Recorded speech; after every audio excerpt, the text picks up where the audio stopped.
আসসালামু আলাইকুম সুপ্রিয় শিক্ষার্থী। আজকে আমাদের আলোচনার বিষয় হচ্ছে কিছু কিছু কিছু কিছু নাউন আছে যেগুলোর সিঙ্গুলারে একরকম অর্থ হয় কিন্তু প্লুরালে অন্য অর্থ হয়ে যায়। সাধারণত আমরা জানি, যেমন যদি পেন থাকে, পেন মানে একটা কলম, আর যদি পেন্স হয় সেক্ষেত্রে অনেকগুলো কলম বোঝায়।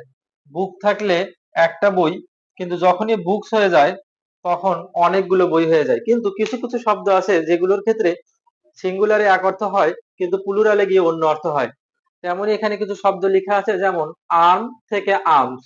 আর্ম মানে বাহু, আমাদের শরীরে যে এই যে অংশটা আছে এটাকে আমরা আর্ম বলবো, এটা হ্যান্ড, এদিকে আর্ম। কিন্তু যখনই আর্মস হয়ে যাবে তখন তার অর্থ হয়ে যাবে অস্ত্র শস্ত্র। স্যান্ড মানে আমরা সবাই জানি যে বালি, কিন্তু স্যান্ডস যখন হয়ে যাবে তখন এটার অর্থ আর বালি থাকবে না, তখন সমুদ্র তীরবর্তী যে বালুকাময় স্থানটা থাকে সেটাকে বোঝায় স্যান্ডস। গুড মানে ভালো, কিন্তু যখন গুডস হয়ে যাবে তখন এটার অর্থ হয়ে যাবে মালপত্র। তেমনি আর একটা শব্দ আছে আয়রন, লোহা, যেটাকে আমরা লোহা সবাই আমরা জানি এবং চিনি, কিন্তু যখন আয়রন হয়ে যাবে তখন সেটার নাম হয়ে যাবে শৃঙ্খল। যেমন আয়রনের শিকল যেগুলো থাকে সেগুলো।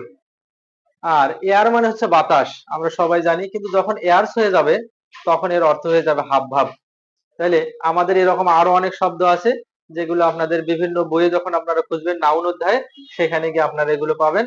আশা করি আপনারা আপনাদের ভবিষ্যৎ ইংরেজি ভালো করার জন্য এগুলো শিখে রাখবেন। ধন্যবাদ। আসসালামু আলাইকুম।